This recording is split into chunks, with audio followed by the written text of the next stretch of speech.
Located at the corner of Sidmouth Avenue and Upper Orange Street, Oranjezicht, adjacent to Homestead Park and the Oranjezicht City Farm, is the Field of Springs.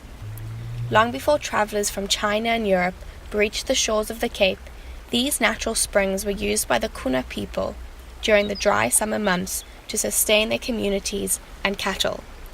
These freshwater systems, which are fed by groundwater from Table Mountain, were known to the Kuna as Kamisa, which translates as the place of sweet waters.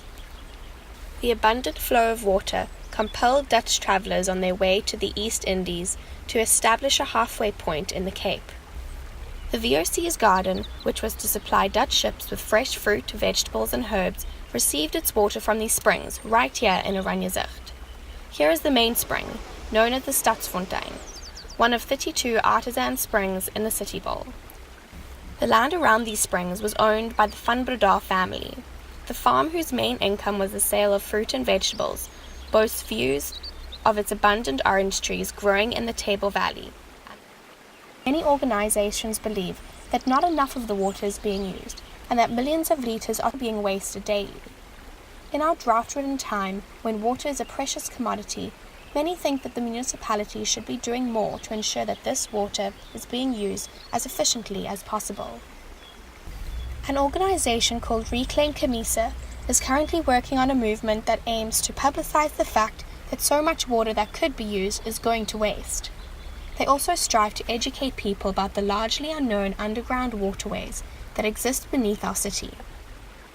The idea behind Reclaim Kamisa is to give Cape Town back its water heritage and integrate city life with its natural system. The organization imagines a Cape Town centered on the very waters that you are hearing now. They have proposed a scheme that recognizes the need for city planning and design and puts water back at the center of city life. This is a drawing proposed by Reclaim Kamisa of the Water Museum that they want to build around this field of springs.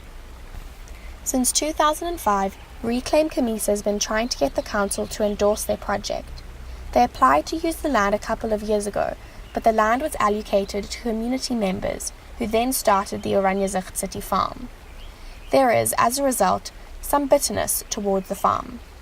I quote from their website: "There are growing vegetables on the land, agriculture on top of freshwater springs. That is crazy, and it is illegal in terms of the National Water Act and the National Environmental Management Act." The Oranjezicht City Farm, which is flourishing on the land just above the Field of Springs, has an interesting history of its own. The land was once part of the Van Breda homestead, and the farm is situated where the original farmhouse used to stand. The site was demolished in 1957 to construct a bowling green, which fell into disuse and neglect in recent decades. Members of the Oranjezicht community then started the farm. The goal of the farm is to reconnect the Oranjezicht neighborhood and the rest of Cape Town to this neglected piece of heritage through design, gardening activity, and outreach. It is their aim to use it as a catalyst to build social cohesion across communities, to develop skills among the unemployed, and to educate residents about food production and the environment. They also aim to beautify public space and to champion unused or underutilized green spaces in the City Bowl. While much about the land has stayed the same, a lot has changed as well.